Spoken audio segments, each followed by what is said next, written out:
Bring mo si tanda ko sa'yo. Ang nanay ng lahat. Andito nga kami ngayon sa Brew and Bite dito sa Abu Dhabi. Ito yung buy one get one nila na burger. At si Direct Brill nag-order ng ramen. Si Nanay Josie nagpasta. At si Madam Amy ay nag-yakisoba. Kaya nga pala nandito sila sa Abu Dhabi dahil bumisita nga kami sa Louvre dahil in-invite kami ni Ambassador Alfonso Blair. At ito nga pala yung in-order ko.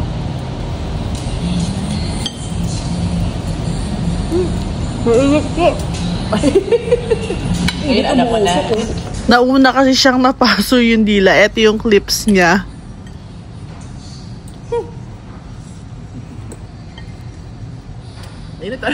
So, alam nyo ba guys, na 99 dirhams lang tong in-order ko. So, meron na siyang brisket, may pasta. And si Direct Brill, gustong-gusto niya daw yung in-order niya. Nasatisfy siya. Siyempre, pinatikim ko din kila Nanay Josie itong rib eye steak nila. At ganito siya ka-sweet na nanay ng lahat. Sarap.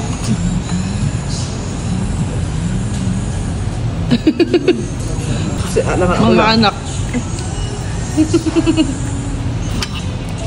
Bring mo si tanda ko sa'yo. Ang nanay ng lahat. At syempre, pinatikim ko na rin mga dessert dito. ang sarap, promise. Uy, ang sarap nito. Musok pa yung ano. Kahit nabusog na busog na. Sarap. Sarap.